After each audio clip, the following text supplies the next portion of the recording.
This place has drawn people to the water for thousands of years, for food, travel, and trade, and it still does to this day. These rugged coastlines and Pacific mountains are still incredibly wild and incredibly difficult to traverse. The flattest course between any 2 points is on the water, and even that is rarely flat.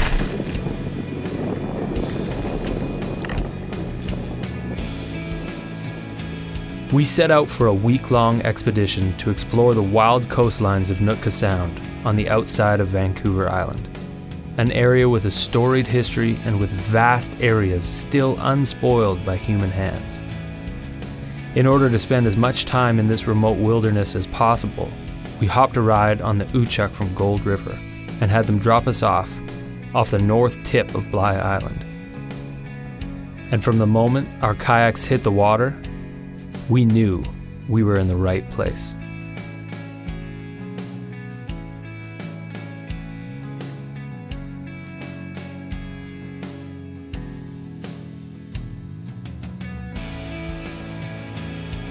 Our plan was to paddle south down the side of Bligh Island and through the Spanish pilots out to the outer coastline of Nootka Island before making a crossing to Birdwood Bay, a wild and empty beach on Vancouver Island.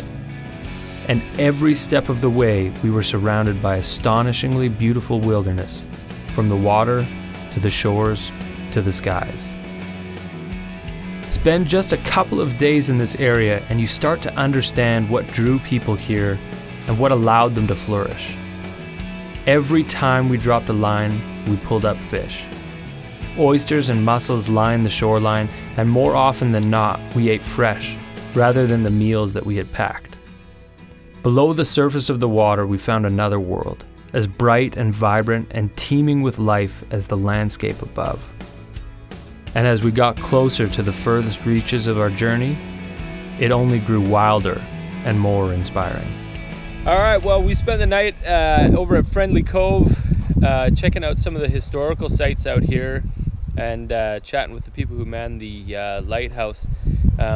We're gonna make a bit of a crossing here over to Birdwood Bay. It's about 2.5 nautical miles, but the weather's picking up here, so we better get going.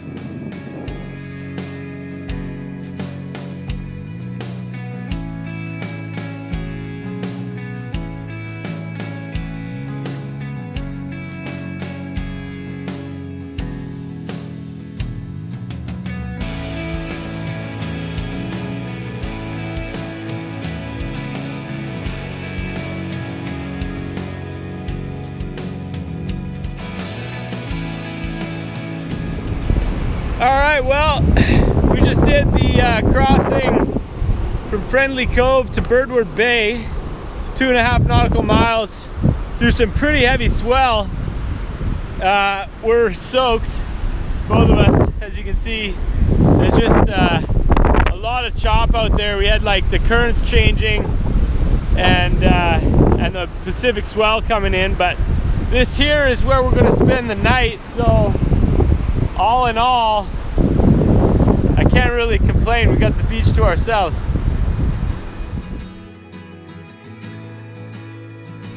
Our country has so many incredible places to explore, and I feel privileged to be able to come and experience this wild and beautiful region. But I can't help but wonder how it will look in another 30 years.